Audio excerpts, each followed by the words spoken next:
somewhere, beyond the sands of time, in a forgotten land called Uz, a man sat in ashes, covered in boils, cursed by fate, abandoned by heaven. But this is not just a story of suffering. What if I told you that the oldest story in the Bible is also its most dangerous? Before Abraham, before Moses, before the 10 Commandments were ever etched into stone, there was Job, not a prophet, not a king, not even an Israelite, just a man, but a man bold enough to challenge God himself. We've been taught that Job was patient, obedient, humble.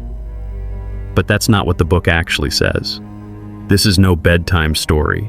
This is a cosmic courtroom, where a human being puts God on trial, and God answers out of a storm.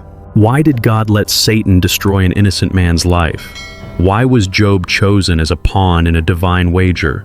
And when Job cries out for justice, why does heaven stay silent?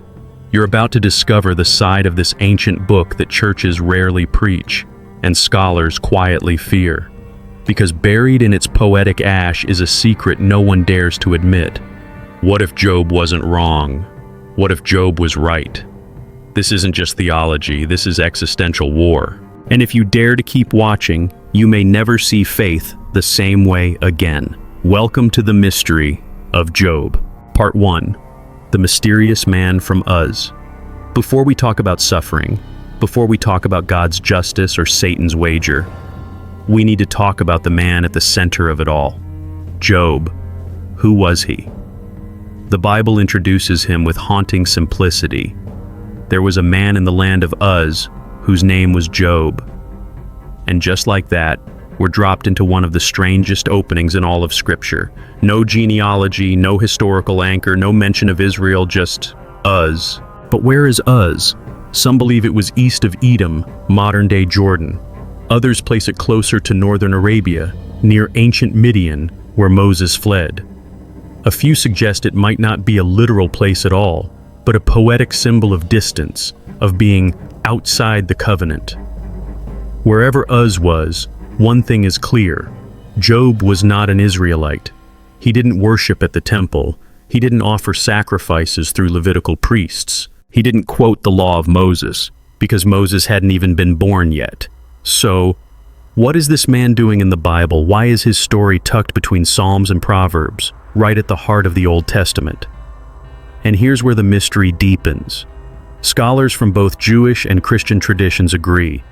The book of Job is likely one of the oldest pieces of writing in the entire Bible, older than Genesis in its written form, older than the Exodus. Some even suggest it predates the Hebrew alphabet itself, originating from ancient oral tradition, told by campfires in the deserts of the Near East before script ever touched parchment. And that changes everything. Because this isn't just a story preserved by faith. It's a window, a glimpse into the earliest human questions. Why do the innocent suffer? Where is God when the righteous fall? Can a man remain faithful when the world turns to dust? And the man chosen to wrestle with these questions is not a patriarch, not a priest, but a complete outsider. Which begs a dangerous question. Could it be that Job speaks for all of humanity, before there were chosen people, before religion built its walls? Maybe that's why Job's story makes the establishment so uncomfortable, because he doesn't represent a tribe, he doesn't fight battles for Israel, he doesn't fit in any religious box. He's just a man declared to be blameless and upright, one who feared God and shunned evil. But how can someone be declared righteous outside the covenant? It's unsettling. It suggests a kind of faith, raw, primal, unfiltered, that existed long before rituals and regulations. A faith not born in temples, but in ashes. Let's take a closer look. Job was a wealthy man. Thousands of sheep, camels, oxen, and servants. He was, in the words of the text, the greatest man among all the people of the East. But unlike the prosperity preachers of today, Job's righteousness wasn't measured by what he had. It was defined by what he feared. He lived in deep reverence of the divine, He made sacrifices not just for himself, but for his children, just in case they had cursed God in their hearts. This wasn't superstition. It was the humility of someone who knew that even great blessings are fragile and even silent sins are dangerous. But here's the twist. The more we read about Job, the less we understand him. He's rich, but he's afraid. He's righteous, but he's outside the covenant. He's honored, but he lives in a land no one can place on the map. In a world where every prophet has a tribe, a title, or a destiny, Job stands alone. And that makes him deeply unsettling.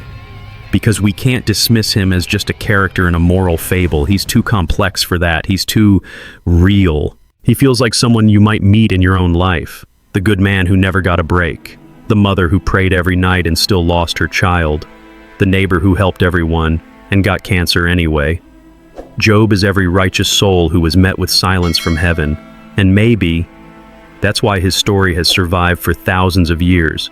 Because Job doesn't give us easy answers. He doesn't preach formulas. He doesn't offer 10 steps to blessing or victory. Instead, he offers us something far more dangerous.